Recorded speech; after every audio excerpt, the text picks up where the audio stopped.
Hello അസ്സാം വലൈക്കും. അപ്പോൾ ഇനി നമുക്ക് നല്ല ടേസ്റ്റിലും കാണാനും കഴിക്കാനും ഒരുപോലെ ടേസ്റ്റിയുള്ള ഒരു വിഭവമാണ് ഇന്ന് ഞാൻ ഉണ്ടാക്കാൻ പോകുന്നത്. ബീഫ് കൊണ്ടാട്ടമാണ് ഉണ്ടാക്കുന്നത്. അപ്പോൾ ഇതെല്ലാവർക്കും ഇഷ്ടപ്പെടും. അത്രയ്ക്ക് ടേസ്റ്റാണ് ഇതിൻ്റെത്, പറഞ്ഞറിയിക്കാൻ കഴിയില്ല കേട്ടോ, അത്രയ്ക്കും ടേസ്റ്റാണ് കേട്ടോ. അപ്പോൾ എല്ലാവരും ഒന്ന് ഉണ്ടാക്കി നോക്കുക. അപ്പോൾ ആരെങ്കിലും എൻ്റെ വീഡിയോ ആദ്യമായിട്ട് കാണുന്നവരുണ്ടെങ്കിൽ പ്ലീസ് ഒന്ന് സബ്സ്ക്രൈബ് ചെയ്ത് സപ്പോർട്ട് ചെയ്യുക.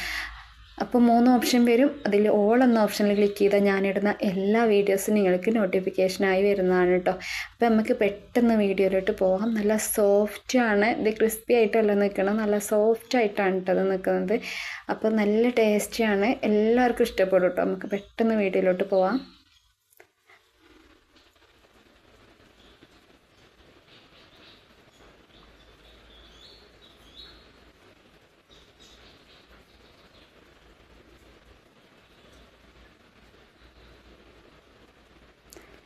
അപ്പോൾ ഇതിനായിട്ട് ഞാൻ ബീഫ് നല്ലവണ്ണം കേക്ക് എടുത്ത് വെച്ചിട്ടുണ്ട് കേട്ടോ. ഇതിന് നീളത്തിൽ വേണമെങ്കിൽ ഷേപ്പാക്കിയിട്ട് അതുപോലെ ഷേപ്പിലൊക്കെ കട്ട് ചെയ്തെടുക്കാം കേട്ടോ.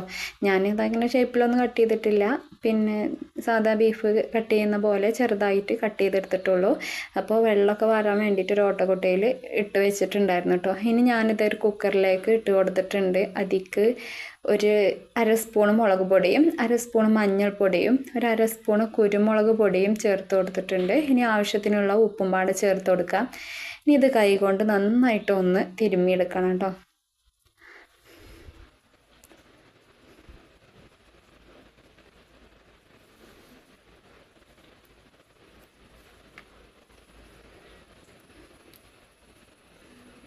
ഇത് നല്ലവണ്ണം ഒന്ന് തിരുമ്മിയെടുത്തിട്ടുണ്ട്. ഇനി ഇതിലേക്ക് ബീഫിൽ തന്നെ വെള്ളം ഉണ്ടാവും കേട്ടോ.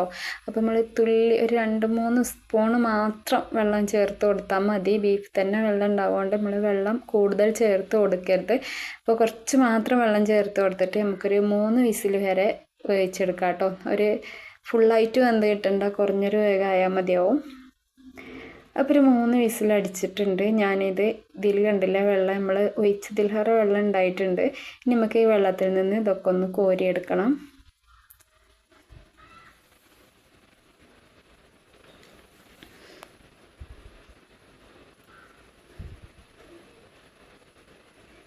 ഫുള്ളായിട്ട് കോരി മാറ്റി വെച്ചിട്ടുണ്ട്. ഇനി നമുക്കിതേക്ക് വേറൊരു ഫില്ലിംഗ് പാട് റെഡിയാക്കണം. അതിനായിട്ട് ഞാൻ ഒരു 1/2 സ്പൂണ് മഞ്ഞൾപ്പൊടിയും 1 സ്പൂണ് മല്ലിപ്പൊടിയും 1/2 സ്പൂണ് വലിയ ജീരകത്തിൻ്റെ പൊടിയും പിന്നെ 1/2 സ്പൂണ് ഗരം മസാലയും പിന്നെ ഒരു 1/4 സ്പൂണ് കുരുമുളക് പൊടിയും പിന്നെ കുറച്ച് ഫുഡ് കളറും പാടെ ചേർത്ത് കൊടുക്കുന്നുണ്ട്. ഞാൻ പിന്നെ മുളക് പൊടി ചേർത്ത് കൊടുത്തിട്ടില്ല.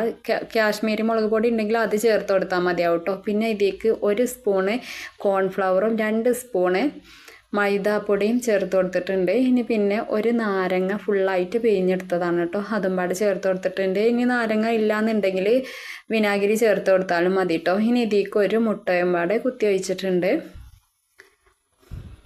ഇത് നന്നായിട്ടൊന്ന് മിക്സാക്കി എടുക്കണം കേട്ടോ.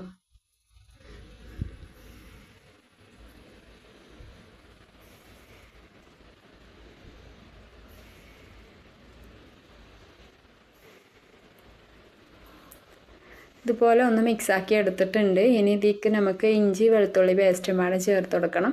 അതിൽ 2 സ്പൂൺ ചേർത്ത് കൊടുത്തിട്ടുണ്ട്.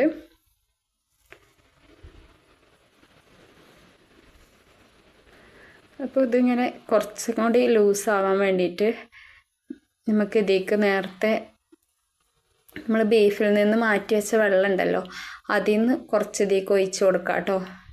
കുറച്ച് വേപ്പിലയും പാടെ ചേർത്ത് കൊടുത്തിട്ടുണ്ട്. ഒന്ന് ലൂസായി കിട്ടാൻ വേണ്ടിയിട്ട് നമുക്ക് ബീഫിൽ നിന്ന് മാറ്റി വെച്ച വെള്ളം ചേർത്ത് കൊടുക്കണ്ട, നമ്മൾ വെറുതെ അത് കളയല്ലേ. അപ്പോൾ ഇതിൽ നിന്ന് ഒരു തവി മാത്രം ചേർത്ത് കൊടുത്തിട്ടുണ്ട്.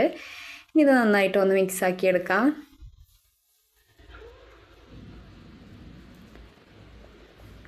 ഇനി ബീഫിൽ തന്നെ ഉപ്പുണ്ടല്ലോ, അപ്പോൾ ഉപ്പ് ഈ മസാലക്കുള്ള ഉപ്പ് മാത്രം തുള്ളു മാത്രം ചേർത്ത് കൊടുക്കാം കേട്ടോ. നമുക്ക് ബീഫ് ഇതിലേക്ക് ചേർത്ത് കൊടുത്തിട്ടുണ്ട്.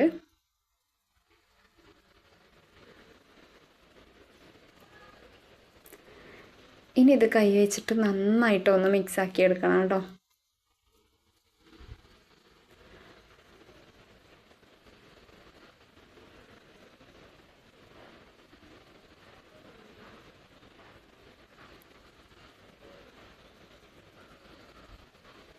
അപ്പോൾ ഇതുപോലെ മിക്സാക്കി വെച്ചിട്ടുണ്ട്. ഇനി ഇതൊരു 1.5 മണിക്കൂർ വരെ ഒന്ന് മസാലയൊക്കെ ഇതിലേക്ക് പിടിക്കാൻ വേണ്ടിയിട്ട് ഒരു 1.5 മണിക്കൂറൊക്കെ ഒന്ന് വെയിറ്റ് ചെയ്യാൻ വെക്കുക.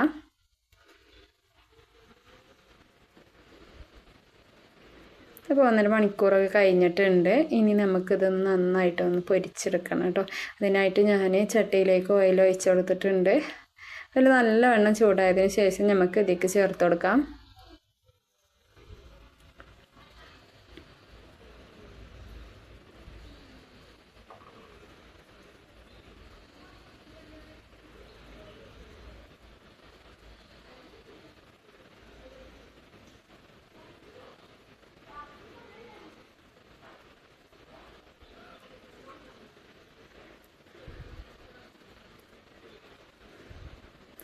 അപ്പോൾ ഇത്രയും ചേർത്ത് കൊടുത്തിട്ടുണ്ട്. ഇത് നല്ലോണം മുരിഞ്ഞ് വരണ്ട കേട്ടോ, ഒരു മീഡിയം വേഗമായാൽ മതി.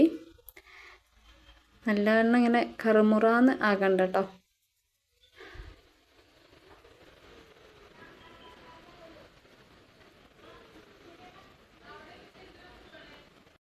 ഇനി ഇതൊന്ന് തിരിച്ചും മറിച്ചൊക്കെ ഒന്ന് ഇട്ട് കൊടുക്കണം കേട്ടോ. അപ്പോൾ ഇത്രയും മതി കേട്ടോ. കണ്ടില്ലേ, നല്ലോണം പൊരിഞ്ഞ് വന്നിട്ടുണ്ട്. ഏകദേശം നല്ലോണം പൊരിഞ്ഞ് വരണം കേട്ടോ, നല്ലോണം കരിയിച്ചെടുക്കണ്ടെന്നല്ല പറഞ്ഞത് കേട്ടോ. ഇത് ഫുള്ളായിട്ട് ഇതിൽ നിന്ന് കോരിയെടുത്തിട്ടുണ്ട്. ഇനി അടുത്തത് ഇതുപോലെ ചേർത്ത് കൊടുക്കാം. അപ്പോൾ അതും പൊരിച്ചെടുത്തിട്ടുണ്ട്. അപ്പോൾ ഫുള്ളായിട്ട് ഇതുപോലെ ഫ്രൈ ചെയ്തെടുത്തിട്ടുണ്ട് കേട്ടോ. ഇനി നമ്മൾ നേരത്തെ ബീഫ് പൊരിച്ചെടുത്ത ഓയിൽ തന്നെയാണ് കേട്ടോ ഒഴിച്ച് കൊടുത്തിട്ടുള്ളത്. ഇതിലേക്ക് 2 വറ്റൽമുളക് ചേർത്ത് കൊടുത്തിട്ടുണ്ട്. അത് എണ്ണയിലൊന്ന് ഫ്രൈ ചെയ്തെടുത്തിട്ടുണ്ട്. അതൊന്ന് കോരി മാറ്റി വെക്കണം കേട്ടോ. പിന്നെ ഞാൻ ചേർത്ത് കൊടുത്തിട്ടുള്ളത് ചെറിയ ഉള്ളി ചെറുതായി കട്ട് ചെയ്തിട്ടുള്ളതാണ് കേട്ടോ. സവാളയല്ല ചേർത്ത് കൊടുക്കേണ്ടത്, ചെറിയ ഉള്ളിയാണ് ചേർത്ത് കൊടുക്കേണ്ടത്. അപ്പോൾ അത് ചേർത്തതിന് ശേഷം കുറച്ച് ഒരു 10 അല്ലി വെളുത്തുള്ളിയും ഒരു ചെറിയ കഷ്ണം ഇഞ്ചിയും പാടെ നീളത്തിൽ അരിഞ്ഞിട്ട് അതും പാടെ ചേർത്ത് കൊടുത്തിട്ടുണ്ട്. ഇനി ഇത് നന്നായിട്ടൊന്ന് വഴറ്റിയെടുക്കണം കേട്ടോ. ചെറിയതായിട്ട് വഴറ്റിയാൽ പോരാ, നല്ലവണ്ണം വഴറ്റിയെടുക്കണം.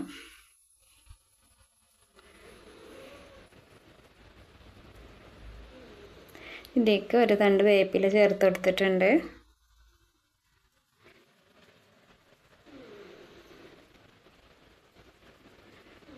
ഇനി മസാലയ്ക്ക് ആവശ്യത്തിനുള്ള നുള്ള ഉപ്പ് ചേർത്ത് കൊടുത്തിട്ടുണ്ട്.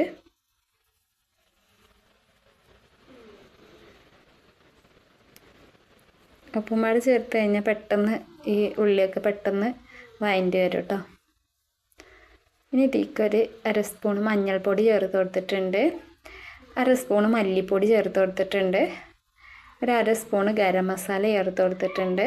കുറച്ച് കുരുമുളക് പൊടിയും പാടി ചേർത്ത് കൊടുത്തിട്ടുണ്ട് കേട്ടോ.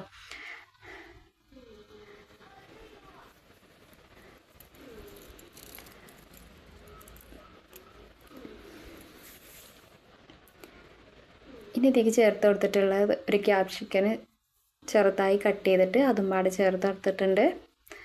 ഇത് നമ്മുടെ ഉള്ളിയൊക്കെ നല്ലവണ്ണം വെന്ത് വന്നതിന് ശേഷമാണ് കേട്ടോ ചേർത്ത് കൊടുക്കേണ്ടത്. ഇത് നല്ലവണ്ണം വെന്ത് വരണ്ട, ഒരു 1/2 വേഗമായാൽ മതിയാവും.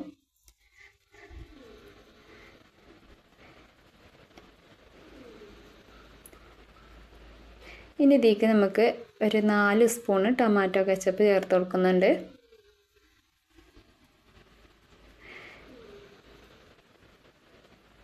കളറിന് വേണമെന്നുണ്ടെങ്കിൽ കുറച്ചും പാടെ ഫുഡ് കളർ ചേർത്ത് കൊടുത്തിട്ടുണ്ട് കേട്ടോ.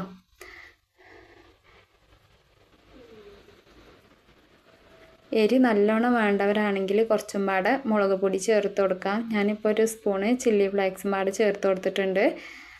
അതും പാടെ നന്നായിട്ടൊന്ന് മിക്സാക്കി എടുക്കാം.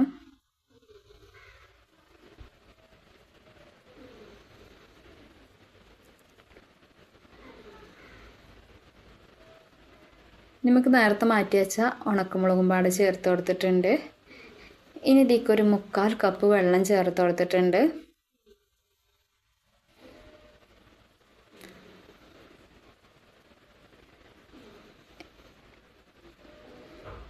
ഇനി ഇതിലേക്ക് കുറച്ച് നാരങ്ങ ഉണ്ടെങ്കിൽ നാരങ്ങയുടെ പകുതി ചേർത്ത് കൊടുത്താൽ മതി. കുറച്ച് വിനാഗിരി ചേർത്ത് കൊടുത്തിട്ടുണ്ട്. കുറച്ച് മാത്രം ചേർത്ത് കൊടുത്താൽ മതിയാവും.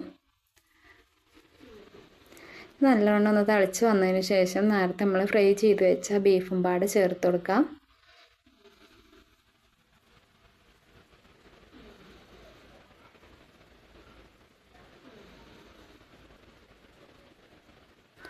ഇത് നന്നായിട്ട് ഒന്ന് ഇളക്കി മിക്സ് ആക്കിയിട്ട് നല്ലോണം ഒന്ന് തിളപ്പിച്ചെടുക്കുക കേട്ടോ.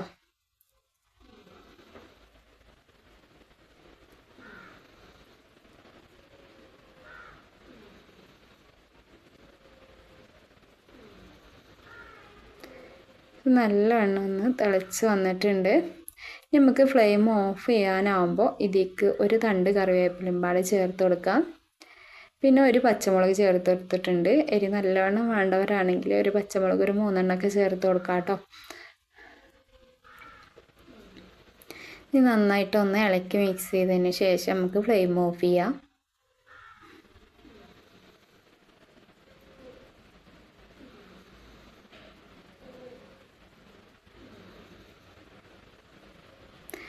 ഫ്ലെയിമൊക്കെ ഓഫ് ചെയ്തിട്ടുണ്ട്. നമ്മുടെ അടിപൊളി ബീഫ് കൊണ്ടാട്ടം റെഡിയായി വന്നിട്ടുണ്ട് കേട്ടോ. ഇനി ഞാനൊരു പാത്രത്തേക്ക് സേവ് ചെയ്തിട്ടുണ്ട് കേട്ടോ.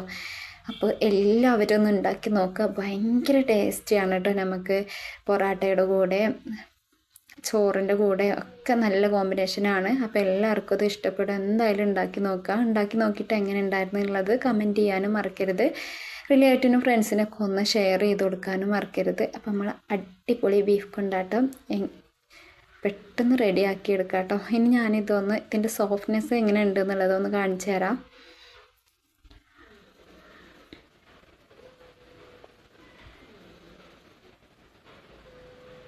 കണ്ടില്ലേ, നല്ല സോഫ്റ്റാണ് കേട്ടോ അത്.